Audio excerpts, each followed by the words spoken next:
क्या आपने कभी सोचा है कि 12 महीनों में से केवल सावन ही भगवान शिव का सबसे प्रिय महीना क्यों माना जाता है? क्या इसका कारण केवल वर्षा ऋतु है या इसके पीछे कोई ऐसी दिव्य कथा छिपी है जिसे स्वयं भगवान शिव ने अपने परम भक्त को सुनाया था? हर हर महादेव। सोल वेद की ओर से आपका स्वागत है हमारी 30 दिवसीय सावन कथा यात्रा में। अगले 30 दिनों तक हम सावन से जुड़ी कथाएं, परंपराएं, शास्त्रीय मान्यताएं और उनके आध्यात्मिक अर्थ सरल भाषा में समझेंगे। तो आइए आज पहले दिन जानते हैं सावन आखिर इतना विशेष क्यों माना जाता है। यह कथा स्कंद पुराण में वर्णित भगवान शिव और सनत कुमार के संवाद के लोक प्रचलित स्वरूप पर आधारित है। स्कंद पुराण के विभिन्न संस्करणों में अध्याय और कर्म अलग अलग मिलते हैं, इसलिए यहाँ कथा का मूल भाव और परंपरागत व्याख्या प्रस्तुत की जा रही है। हिमालय की गोद में स्थित दिव्य कैलाश पर्वत, जहाँ चारों ओर हिम की श्वेत आभा फैली हुई थी, वहीं भगवान शिव गहन समाधि में विराजमान थे। उनके समीप बैठे थे सनत कुमार, ब्रह्मा जी के मानस पुत्र, महान योगी, अनंत ज्ञान के अधिकारी। फिर भी उनके मन में एक प्रश्न बार बार उठ रहा था। उन्होंने विनम्र होकर भगवान शिव को प्रणाम किया और पूछा, प्रभु, संसार में 12 महीने होते हैं, फिर सावन मास को ही इतना पवित्र और विशेष क्यों माना जाता है?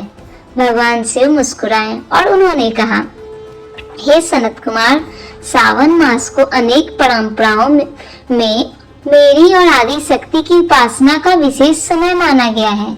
यह तप का महीना है, यह संयम का महीना है, यह भक्ति और आत्म शुद्धि का महीना है।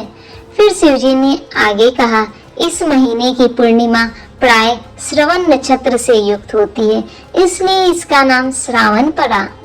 और श्रवण का अर्थ है सुनना, इसलिए यह महीना भगवान की कथा सुनने, ज्ञान ग्रहण करने और आत्मचिंतन करने के लिए भी अत्यंत शुभ माना गया है। सनत कुमार ने अगला प्रश्न किया, प्रभु, यदि कोई व्यक्ति गरीब हो, साधन ना हो, तो क्या वह भी वही फल प्राप्त कर सकता है जो कोई राजा करता है? भगवान शिव ने उत्तर दिया, मेरे द्वार सभी के लिए समान रूप से खुले हैं। मैं धन नहीं देखता, मैं आडंबर नहीं देखता, मैं केवल भक्त का भाव देखता हूँ। जो श्रद्धा, विनम्रता और सच्चे मन से मेरा स्मरण करता है, वह मेरी कृपा का अधिकारी बनता है।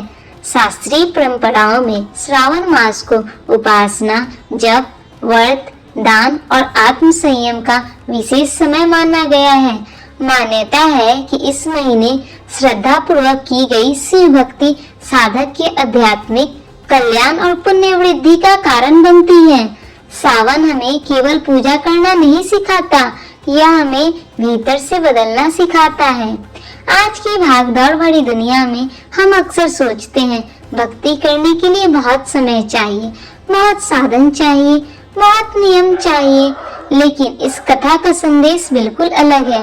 भगवान शिव को दिखावा नहीं चाहिए, उन्हें चाहिए एक सच्चा मन, कुछ पल का स्मरण और श्रद्धा से भरा हृदय।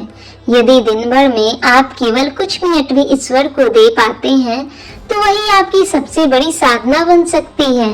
यदि संभव हो तो आज एक दीपक जलाइए, शिवलिंग पर स्वच्छ जल अर्पित कीजिए। यदि घर में स्थापित शिवलिंग हो या परंपरा के अनुसार पूजा करें, अन्यथा मंदिर में या मानसिक रूप से भी श्रद्धा पूर्वक अर्पण किया जा सकता है। कम से कम 108 बार ओम नमः शिवाय का जाप कीजिए। कुछ मिनट शांत बैठकर भगवान शिव का ध्यान कीजिए। वंदे शंभुं उमापतिं सुरागुरुं वंदे जगत कारणं वंदे पनगाभूषणं मृगाधरं वंदे पशूनां पतिं। उमा के पति, देवताओं के गुरु, समस्त सृष्टि के कारण भगवान शिव को प्रणाम करता हूँ।